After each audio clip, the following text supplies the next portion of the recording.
his time. It's Bam's time. Bam's time to sign. We have Curry versus Magic. Before I even start this video, y'all know I gotta ask y'all the question. Who do you think is the greatest point guard of all time? Comment down below your opinion before you hear my opinion and before you see me react to this shit. You get what I'm saying? So I can see what you have to say on it before I get my opinion. It's always talks about who's the greatest point guard of all time. You know? So we about to see Curry versus Magic. Those are the two that they say is the top two. We about to see who's the greatest one. Y'all let me know what y'all think down below. Let's get straight to it, though.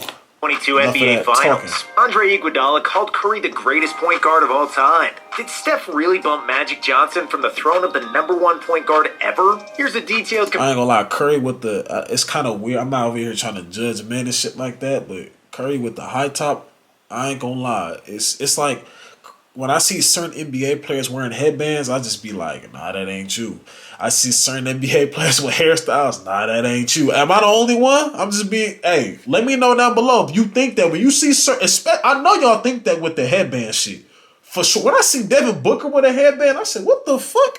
I said the same shit with Austin Reeves, even though Reeves be killing, but still, like, I ain't gonna lie, Reeves, the headband suiting you now because you killing, actually. I can actually, I've kind of, you kind of, won't pause if this sound weird, warmed me up to fucking with the headband. But Devin Booker, the headband shit gotta go, bro.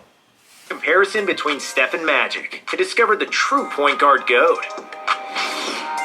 You can't win NBA championships without great teammates. Right. Magic had Kareem and James Worthy. Right. Jordan never won without Pippen. Right. Kobe played with prime Shaq. Right. Steph won his titles with Clay, Draymond, and KD. Right. But what differentiates Magic from all the guys we just mentioned was his ability to impact winning from the start. Kareem had been with the Lakers for 4 seasons before Magic arrived. Right. And he won only 2 playoff series in those 4 years, despite shit. winning multiple MVP titles. As soon as Magic was drafted in 1979, the Lakers won 60 games in a season and made it to the NBA Finals. Magic immediately proved that his leadership and winning mentality were at a GOAT level. Without Kareem, Magic started at center in Game 6 of the 1980 Finals, finishing with 42 points and 15 rebounds to lead the Lakers to the NBA championship, winning the Finals MVP trophy as a rookie.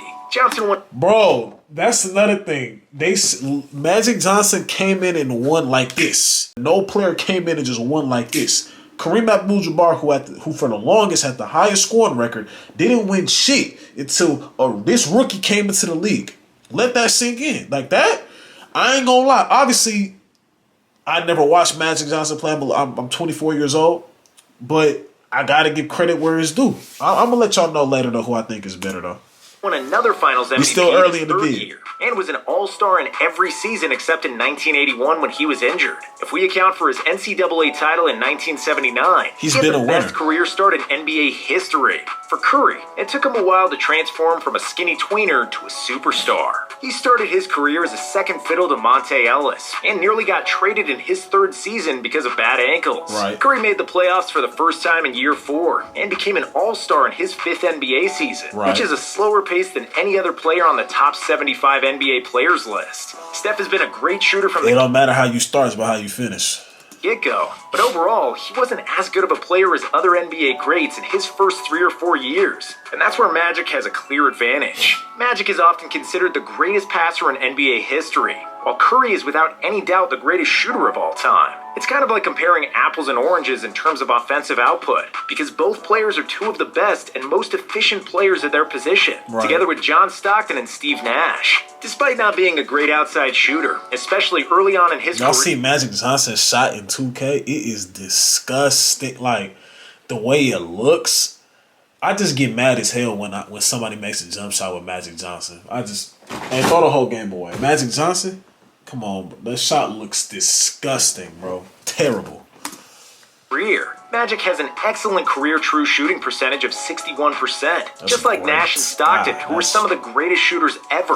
Johnson thrived thanks to his great transition offense, excellent post-up game, and efficient drives to the basket. Curry's true shooting is near 63%, and he's averaging 24.3 points per game in his career, which is nearly 5 points more than Magic's 19.5. However, Johnson averaged nearly 5 more assists than Curry, which would mean that that's my only knock on Curry. I don't think Curry's ever led his team in assists. But now that I think about it, a point guard that won a championship, what point guard that won a championship did? Led their team in assists. Well, you got Rajon Rondo. He won. In the last 10 years, what point guard that led their team in assists won the championship? Rajon Rondo. That's 2000. What year was that? 2020. Well, I don't think he led. No, he didn't lead them in assists 2020. He led them in assists with the Celtics, but I think that was like 2008. So that's past 10 years. But yeah, what point guard has won a championship who led their team in assists in the last 10 seasons?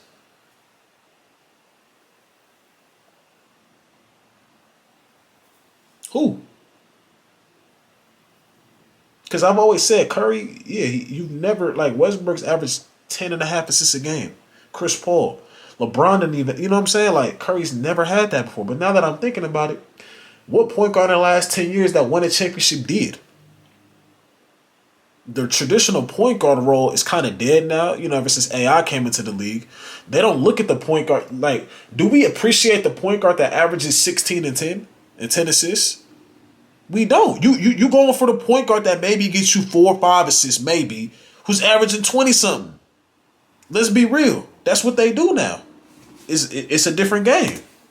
He generated more points per game than Steph while being only slightly less efficient. But here, we have to take into account the difference in eras and the style of basketball that was played. In the early 80s, Magic's Lakers averaged only 20 made threes in a season, while the modern-day Warriors often make 23s in one game. So, Steph generates more points off assists because he assisted on more three-pointers. Also, just the threat of Curry's deep bombs spaces the floor and opens up driving lanes, especially because you have to pick him up as soon as he steps into half court. Curry cannot be left open. His gravitational pull draws the defense, and it's the driving force behind the Warriors' motion offense. So, just looking at stats doesn't account for Steph's hockey assists. Steph is that one player. When he shoots the ball, you automatically think that shit's going in, even if he's 0 for 8. If I'm watching it, because nothing personal, Curry, but I can't have you win this year. I'm gonna need you to lose. I'm rooting for the Rockets, so when I see Curry shoot, I'm like, hell nah. But I know that shit's going in. Like, it's Steph Curry. Like, I know it's gonna go in. Like, he's the one player in the league in the last 10 years, probably the one player who, when you see him shoot, you know what's going in. You just know what's going in. The baskets he sets up by demanding defensive attention everywhere he goes. Curry's off-ball movement is one of the best in NBA history, and he became proficient in creating screen assists, especially since he bulked up in the last few seasons. That high top though is disgusting. Are you looking to start your own business? Well, look no further than busy.com. Right now, we'll complete your LLC. Another good argument for Steph is that Magic played nearly 3 more minutes per game than him, which inflates his numbers. Also in the playoffs, Johnson's scoring average remained at 19.5 in 39 minutes per game, while Steph's increased from 24.3 to 26.6 in the playoffs in 37 minutes per game. Steph also averages 27.5 points in his 6 trips to the NBA Finals, which ranks in the top 10 of all time, ahead of guys like Kobe, Kareem, and Larry Bird. If we compare their numbers per 100 possessions, it's clear that Steph generates more points than Magic. So, because he's extremely efficient with or without the ball, and because he creates so much space just by being Steph Curry, the greatest shooter ever, we have to give Curry the slight advantage in offensive output. And on the defensive end, Magic Johnson was never a great defensive player. He didn't make a single all-defensive team in his career, unlike the other top 10 all-time players. Even though he was fast running in a straight line, Johnson was extremely slow laterally because he was 6'9" and had a high center of gravity. In the 80s, his lack of athleticism and lateral quickness was somewhat masked because the game was played inside the three-point line, and it was easier to get steals in tighter spaces. Due to his length and basketball IQ that helped him predict what the offense was going to do, Magic even led the league in steals. But don't let the numbers fool you. Allen Iverson also led the NBA in steals because he gambled and jumped into passing lanes. But he was by all accounts a terrible defensive player. Hey, chill on my nigga Iverson, bro. In today's pace and space era, he'd probably get exploited and targeted on every possession, and it wouldn't be pretty. The same can be said for Steph Curry, whose small frame always made him a mark for opposing offenses. Curry was never a great defensive player in the past, but that is now... Curry tries, though. I'll give him this. No, Curry, you're going to pick on him all day, but he actually tries, and he actually has improved as a defender. He just never going to get the credit because of the other years where, even now sometimes when I see the coach take... That's another knock I give Curry, or any all-time great, because... A coach shouldn't have to take you out for defensive purposes if you're an all-time great. I don't care you need to be able to guard. A coach should be able to trust you that you're going to get a stop. But Curry, he's gotten way better than what he used to. He actually gives an effort. He may get blown by, but it's okay because he gives an effort. It's not okay, but it's like he gives an effort. Changed. Steph has been bulking up. Yeah, he got stronger. 15 pounds of muscle from his first championship year until now. He's no longer getting killed on screens and does not get bullied on switches by bigger guards and wings. In the 2022 NBA Finals, Boston tried to wear down Curry by constantly attacking him. Jason Tatum and he murdered them. He murdered the Celtics. He murdered them. Jaylen Brown targeted him in isolation, while Horford and Smart tried to beat him up in the post. Bulked up Curry just shrugged it off, and the Celtics scored a measly 0.79 points per chance on possessions when they attacked Curry in isolation. Steph's improved strength, mobility, lateral quickness, and willingness to hustle made him into a plus defender, which is exceptional for a player past the age of 30. While he certainly isn't going to get selected for the NBA All-Defensive team, Steph has become one of the better defensive guards in the NBA, and he now has a clear advantage over Magic in this department. However, it's always difficult making player comparisons from different eras. Contrasting rules, non-identical competition, and technology gaps are all factors that are nearly impossible to compare. But athletes from the modern era are generally faster, stronger, and more athletic than the athletes from the 70s or 80s. Bill Russell might be the winningest player of all time, but his 210-pound Chuck Taylor-wearing skinny body would be barbecue chicken if he played against prime Shaq. If a 2013 LeBron got into a DeLorean and traveled back in time to play basketball in 1963, he'd probably average 75 points per game. Aside from physical dominance and modern... The reason being, like, why it really is stupid to compare eras is for the simple fact, at that point in time, what you're seeing Magic Johnson do, that was very, very, very good at the time. When you're seeing the dribble, like, just regular ball hand look, like, just dribble up the court with your back to him and shit, like, that was regular. Because when I watch him dribble, I ain't gonna lie, I've sat down and watched Magic Johnson film, I'm like, I don't see it. Maybe I had to be there. But then I am seeing the impact in the story, like, okay, a motherfucker come in from college and then he win. Hold on. Magic Johnson been winning his whole life. You can't take that from, he been winning his whole life. Majority of players can't say they've been winning their whole life. You got players who won in high school and shit. I think LeBron won in high school, a couple state championships in high school. Carmelo Anthony won in college. You know what I'm saying? But Curry, I don't think Curry won shit till he got to the NBA. Maybe probably won some AAU tournaments or some shit, but I don't think he won anything. And then got to the NBA and then won on the bigger stage. But Magic been winning his whole life. So it's just certain factors you throw in. Obviously, if you put LeBron now, they say he can't handle it because he's the 80s and 90s, they beat you up and stuff. It's really to each his own, bro, because it's just like whatever training they were doing then is what everybody else is going to do. The guards that really just came at you, it started when AI got in the league. Probably, they say it was some players who moved left to right before Allen Iverson, but players that mainly the mass majority remember, you have to be a real person, like a real basketball head back then to know any other player before Allen Iverson who came in moving left to right, scoring shit, breaking niggas down and shit like that. You're going to just automatically throw AI in there. But it's the time, rules, the type of training, the evolving of evolving of the game. When Michael Jordan does that layup now, it's like, oh, they praise Jordan for doing this same layup. Well, now everybody can do it. But at the time, he was the only person doing it. It's evolution. The game grew. You know, a lot of people are delusional with the conversation. Modern technology. Players today are just much more skilled. They handle and shoot the ball better and are tactically more advanced. Most players spend their summers in the gyms with shooting coaches, nutritionists, and personal trainers. So if you want to know who would be a better player, prime Steph Curry from 2022 or prime Magic from the late 80s, the answer is pretty straightforward. I'll take Steph Curry. Steph is a far superior shooter who doesn't even need... I'm taking Steph Curry. For one, I haven't seen Magic Johnson play. I'm not, like, I got to take Steph Curry. I have to take him just because I've seen what he can do, and it's just... I think his shooting, they say they both weren't good defenders, but I don't know. I'm taking Steph Curry. I ain't seen Magic Johnson play. need to have the ball to be effective, and he became a much better defender. If a 2022 Steph time traveled That to wasn't a 1980, foul. he'd easily average 40 points per game. If you don't believe us, go watch Magic Johnson's Game 6 highlights against the Sixers in the 1980 Finals. The Sixers were so slow in transition, and Magic outran them for nearly half of his 42 points, and they left him open on many jump shots, which were all two-pointers. If Steph Curry played in that game, with his ability to nail threes from 30 feet, it would be like hitting practice shots, because nobody would even guard him that far out. Magic's biggest advantage was his pace, ball handling, basketball IQ, and size in the post against smaller guards. A 6'9" point guard was a phenomenon in the 80s, but today's NBA is full of big guards that can handle the ball. Right. If Magic played in today's But that's what I'm saying. At the time, what Magic did, it was unseen. It was unheard of. Like, oh shit, a 6'9" point guard? Of course, if you go 20, 30 years later, you're going to see a bunch of those. And it's like, oh shit, that ain't nothing.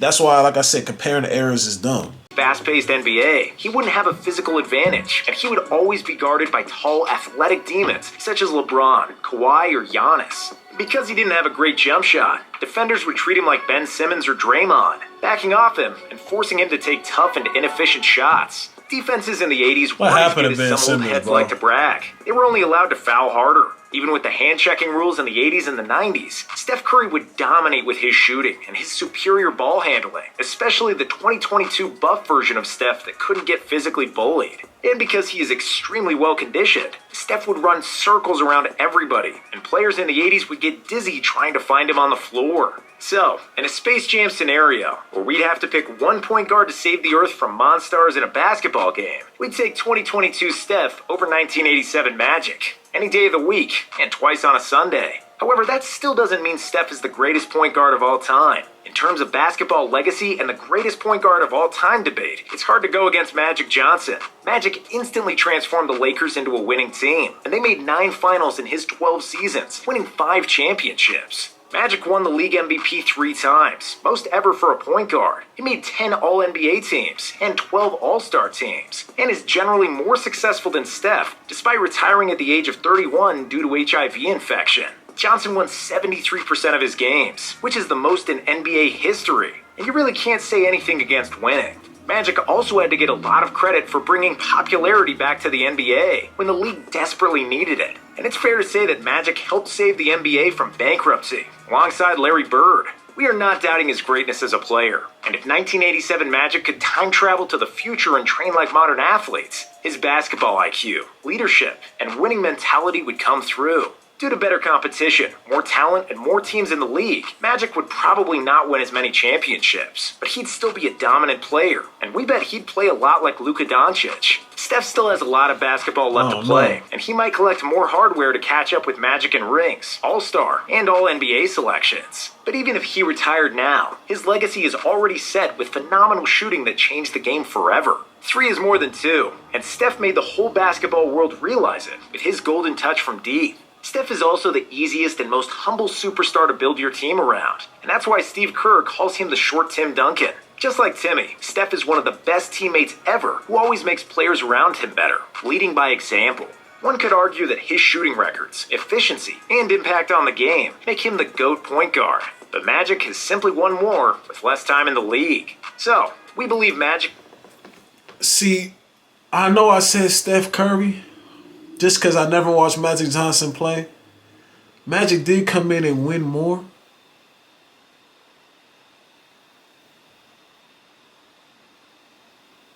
I still got to go with Steph Curry. Just because Steph Curry is on his way.